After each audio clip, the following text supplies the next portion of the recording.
Hey guys, I'm just trying to get everything set up and maybe do a little bit of a demonstration in today's lesson. It is April 20th. This is Chemistry for Faith.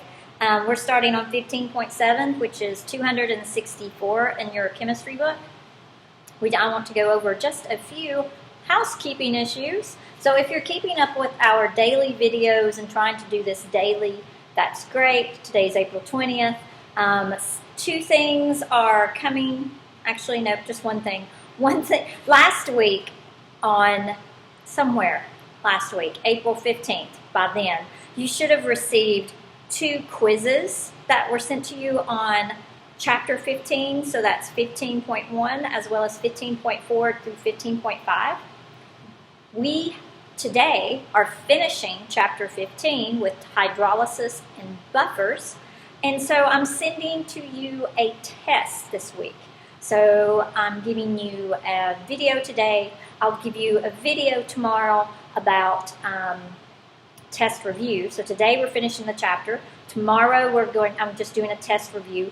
Some of the things on your test is going to be like a cheat day for you guys tomorrow, because I'm just going to really kind of go over some stuff that's on your test and show you how to do it, or tell you how to do it, just to make sure we haven't gone over everything, or we haven't missed anything, sorry. The other thing is that, remember, I took out a lot of computations for your all's test simply because we're not here to sit down and try to figure it out and work on it, and it's probably getting lost in translation. It's not like it's algebra, it's a little bit more complex. So I'll also have a review thing for you guys so you can watch it. So the rest of the week, next week, at least 2 days, maybe on at least Friday, April 24th, I may send you another video starting either Chapter 16 or Chapter 7. Chapter 16 and Chapter 17, go together and have a test together. So after looking at it, that's probably the 2 chapters we want to do. Chapter 16 is really, really short. It's got a lot of computations. We'll probably just go through it really briefly, and then we're going to start nuclear chemistry. That's Chapter 17, which may be a little more interesting for you guys. I don't know. We'll see. So today we're doing hydrolysis and buffers. I am going to attempt a buffer experiment, but let's go over hydrolysis first. So this is acidic or basic salts and hydrolysis. So one of the products in a neutralization reaction is a salt. And soluble salts are completely dissociated in an aqueous solution. So many salt solutions are neutral, like if we tested it with pH paper or with a pH meter, which I don't have, but the pH paper, it would be 7. It'd be that, if we looked at the little basic universal indicator, it would be that number right in the middle. So that's neutral. It's kind of in between basic, in between acidic, right in the middle, neutral. However, some experimentation reveals that solutions of many other salts could either be basic or they could be acidic. And in these solutions, here is a test question, start highlighting. In these solutions, there must be a reaction between water and an ion in the salt to produce OH negative or hydroxide, or H3O plus ions, which is hydronium ions, or the solution would be neutral. Such a reaction is sometimes called hydrolysis because it involves the splitting of water molecules. Hydro referring to water, lysis meaning splitting, so a splitting of water molecules.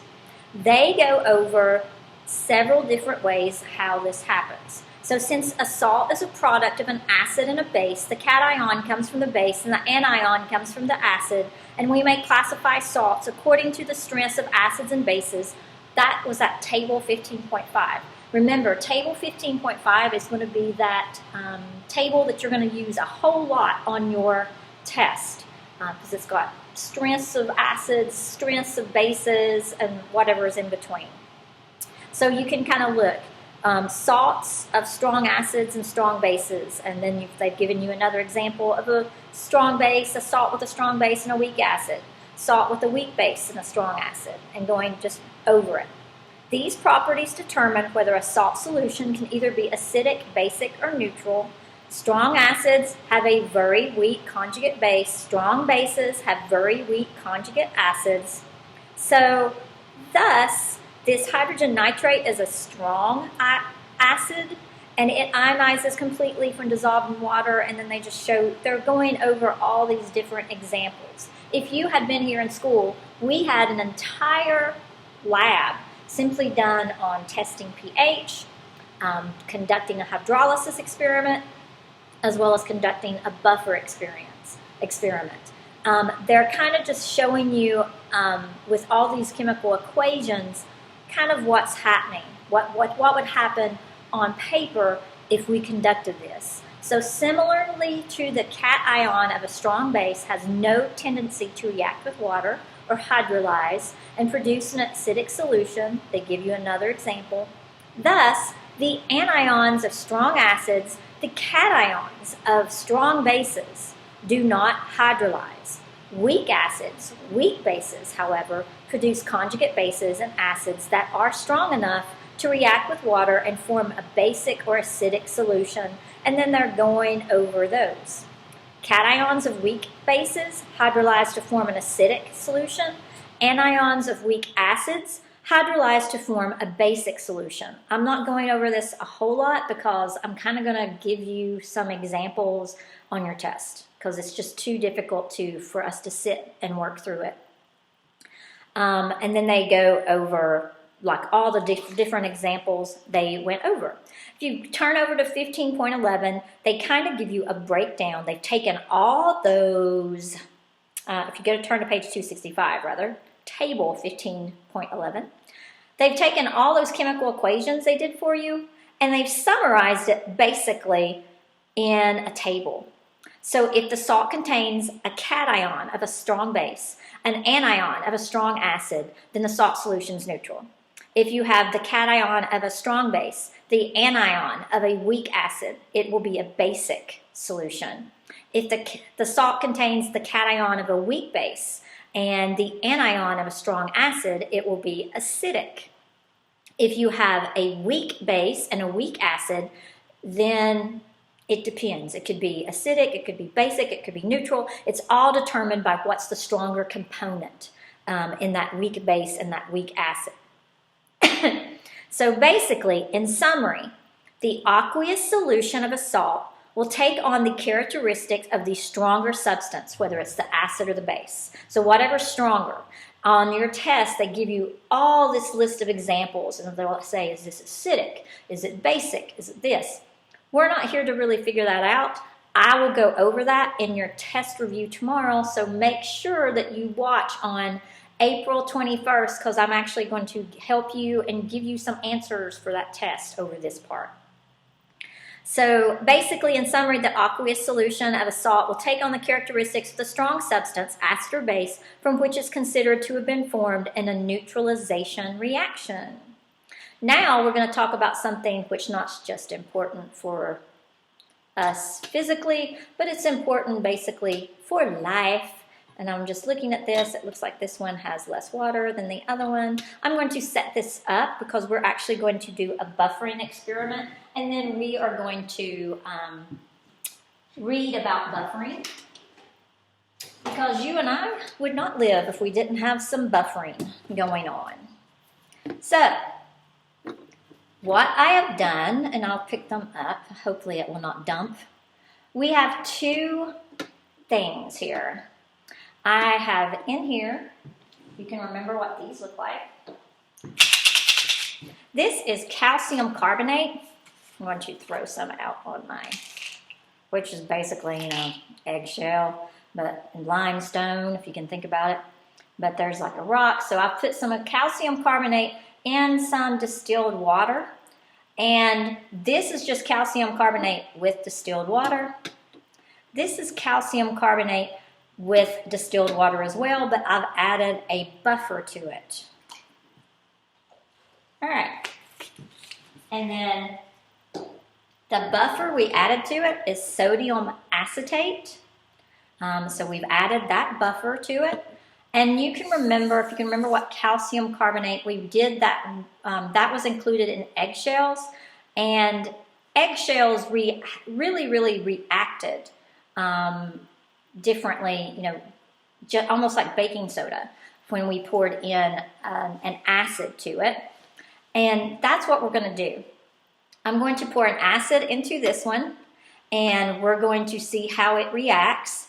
And the buffer isn't going to mean it's not going to react. The buffer means it shouldn't react as strongly. So I'm going to take some acid. First of all, I'm just going to start with just 10 milliliters, and I'm going to put it into the one that does not have a buffer, and let's see if it's going to react here. And it seems like when we did our eggshells, it acted so much better, so I can mess with it just a little bit. And that's... All right, so what you can see, and it might take a while, is that it's just starting to kind of bubble. And to be honest, it doesn't seem to be doing a whole lot. Let me adjust this experiment. Hold on. So I am just going to put in a stronger acidic solution. I'm going to take it out here. And pour in just a little bit stronger of an acid.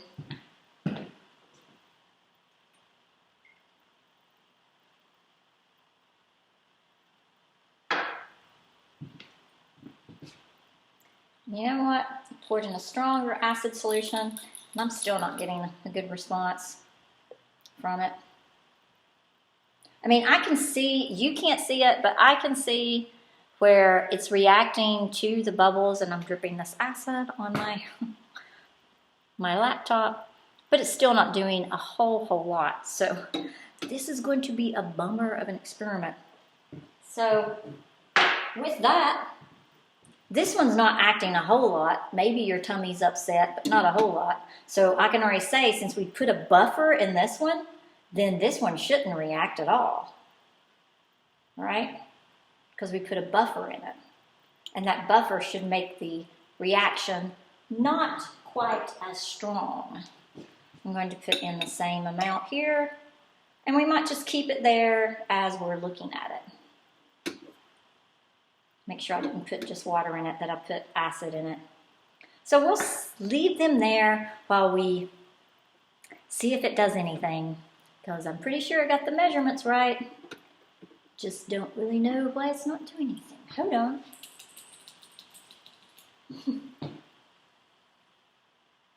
I mean, I can hear it fizzing, but this one's really doing nothing. Let me try the same thing with that. All right, this one doesn't fizz at all. This is the one I put the buffer in. If I hold this one up to my ear, I can hear like psh, like it's soda. It's just not really super great with you. What I might do is leave that over the weekend, or leave it, overnight, and let's see what it looks like. Which I'm filming this a day earlier or so than when you all are going to be watching it. So I'll have a few days for this to look, and we can check and see what our buffering versus our pure acidic thing is. I feel like I've got this unbalanced just a little. So I'll put a little bit more in. I mean, I'll put too much in. All right, there we go. So we'll just sit that there. I'm going to move this to the side. We're going to read the rest about buffers, finish up your chapter. Remember, tomorrow's will be basically a cheat session on your chemistry. See, if I say the word cheat, you might actually watch it, or you might actually cheat, or I don't know. All right, so let's look at buffering. So it's important in many situations for the pH of a solution to remain relatively constant. And here's why I said it's important for life. It's because of our blood plasma. For example, the pH of your blood plasma should be between 7.35 and 7.45. Physiological problems result if the pH varies much above or much below those values, and if it occurs above 7.8, you're going to die. If it falls below 6.8 or having that pH balance in your blood, you're going to die. So many processes in our bodies produce acid. We got all kinds. And so that acid has to be neutralized or eliminated if that pH is to remain constant. Because remember, our blood plasma has to stay basically within a tenth, 1/10 of, I'm not getting this. So it has to stay within a tenth of that pH one way or the other in order for us to remain an optimum pH. And like if you go from a whole point, say up to 7.8, down to 6.8, that's when death could potentially occur. So certain foods tend to make body fluids acidic or basic. So regulation of pH is accomplished in part by buffers and substances that resist changes in pH. Then on page 265, they give you an example. For example, in a solution that contains acetic acid, that's one of the acids I used, and sodium acetate, that's the other buffer I used, contains a weak acid and its conjugate base related by the equation that's given on 15.39. So according to Le Chatelier's principle, adding that small amount of a strong acid should shift the equilibrium toward the left to form more acetic acid and water, thereby neutralizing most of the added acid. That is a strong acid added to the solution almost completely with the basic component of the buffer. Thus, the effect on the pH of adding a strong acid is slight. On the other hand, if you add a small amount of a strong base, it's going to shift it the other way. So molecules of acetic acid dissociate to replace most of the hydronium ions neutralized by the hydroxide ions. So the pH changes only slightly. A solution containing a weak base and its conjugate base behaves similarly. For example, a solution of ammonia and ammonium chloride is also a buffer. A small amount of a strong acid would be neutralized by reacting with the hydroxide ions produced by the nitrogen hydrate in water and a small amount of a strong acid. So for all of this, the one test question was knowing the definition of hydrolysis. The other test question is knowing the definition of a buffer. And so that's on page 265. A buffer may thus be defined as a solution that keeps the pH relatively constant because it contains a weak acid and its conjugate base or its weak base and its conjugate acid.